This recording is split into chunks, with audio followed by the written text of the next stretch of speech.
નમસ્કાર દર્શક મિત્રો, મિરર ઓફ ધી વર્લ્ડમાં આપ સૌનું હાર્દિક સ્વાગત છે। વડોદરા શહેરમાં બરાનપુરા વિસ્તારમાં આવેલ શ્રી પીપળેશ્વર મહાદેવ મંદિર ખાતે શ્રી મારુતિ યજ્ઞનું આયોજન કરાયું। વડોદરા શહેર બરાનપુરા વિસ્તારમાં આવેલ શ્રી પીપળેશ્વર મહાદેવ ખાતે છેલ્લા 27 વર્ષથી શ્રી મારુતિ યજ્ઞનું આયોજન કરાયું।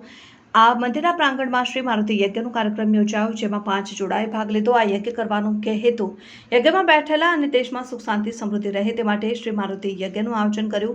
આ યજ્ઞમાં 1100 વખત આહુતિ આપવામાં આવી।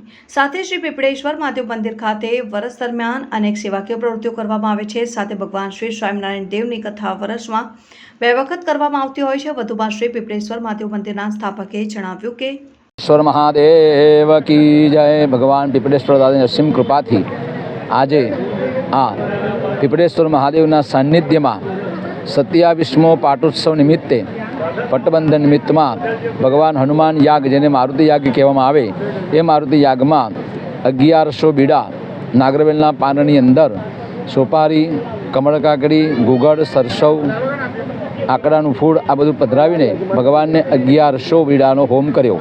એને મારુતિ યાગ કહેવાય। જે યજ્ઞ કરવાથી આ પરિવારની અંદર બધાને સુખ શાંતિ પ્રાપ્ત થાય, આ દેશમાં સુખ શાંતિ મળે।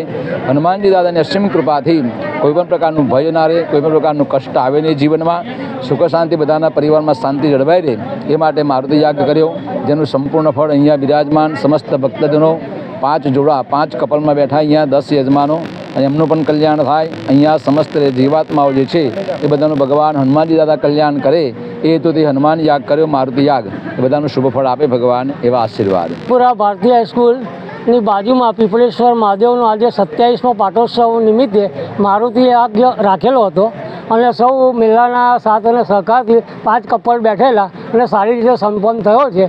આવો ને આવો અમે દર વર્ષે કંઈ પ્રોગ્રામ કરતા રહીએ, એવી મહાદેવની કૃપા રહે એવું અમે ઈચ્છીએ છીએ। કેટલા વર્ષોથી યજ્ઞ કરો છો?